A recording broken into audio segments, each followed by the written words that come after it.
বন্ধুরা, গণপতি বিসর্জন অনেক হাসি উল্লাসের সাথে পালন করা হয়। গণেশ চতুর্থী থেকে আরম্ভ হয়ে এই উৎসব অনন্ত চতুর্থী পর্যন্ত গণেশের বিসর্জনের সাথে সাথে সমাপ্ত করা হয়। তাহলে গণপতি বিসর্জন কেন করা হয়, এর কারণই আমরা আজকের ভিডিওতে জানব।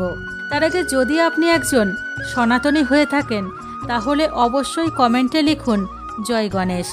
বন্ধুরা, গণেশ চতুর্থী পালন করা সমস্ত শ্রদ্ধালু এই দিন স্থাপিত করা গণপতিজির প্রতিমাকে 11 দিনে অনন্ত চতুর্থীতে বিসর্জন করেন। আর এই প্রকার গণেশ উৎসবের সমাপন করা হয়। ধার্মিক গ্রন্থ অনুসারে যখন বেদব্যাসজি মহাভারতের কথা 10 দিন পর্যন্ত গণেশজিকে শুনিয়েছিলেন, তখন তিনি তার নেত্র বন্ধ করেছিলেন। আর যখন 10 দিন পরে তিনি তার চোখ খোলেন, তখন পান গণেশের তাপমান অধিক বেড়ে গেছে।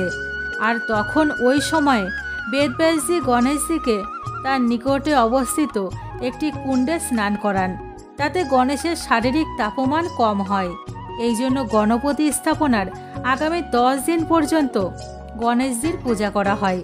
এরপর 11 দিনে জলে গণেশজির প্রতিমাকে বিসর্জন করা হয়। গণেশ বিসর্জন এই কথারও প্রতীক যে এই শরীর মাটির তৈরি আর অন্তে মাটিতেই মিশে যাবে। এখন জানা যাক গণেশ উৎসব কবে থেকে উদযাপন করা হয়, মানে গণেশ পুজো শুরু কবে থেকে হয়েছে। এই উৎসব দেখা যায় তো অনেক বছর আগে থেকেই পালন করা হচ্ছে, কিন্তু সাল 1893 পূর্বে এটা কেবলমাত্র ঘরের নিমিত্ত ছিল। সেই সময়ে সাময়িক উৎসব পালন করা হতো না, আর না বড় বড় প্যান্ডেলে বারোয়ারিভাবে এর আয়োজন হতো। সাল 1893-তে বালগঙ্গাধর তিলকজি ইংরেজদের বিরুদ্ধে ভারতীয়দের একজোট করার জন্য এক বড় স্তরে এই উৎসবের আয়োজন করেন, যেখানে হাজারো মানুষ বড়সড় করে অংশগ্রহণ করেন। এবং এই প্রকার ধীরে ধীরে পুরো রাষ্ট্রে গণেশ চতুর্থী পালন করা শুরু হয়।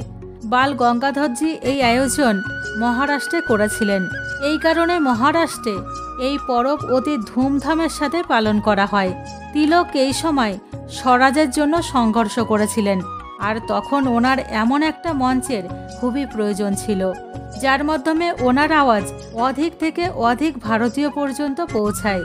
আর তখন তিনি গণপতি উৎসবকে চয়ন করেন আর এক ভব্য রূপ দেন, যার ফলস্বরূপ আজও মহারাষ্ট্রের অলিতে গলিতে গণপতি উৎসব বড় ধুমধামের সাথে পালন করা হয়। বন্ধুরা, আশা করছি আজকের ভিডিও আপনাদের ভালো লেগেছে। আর ভিডিও ভালো লেগে থাকলে অবশ্যই চ্যানেলটিকে সাবস্ক্রাইব করে পাশে থাকবেন। ধন্যবাদ।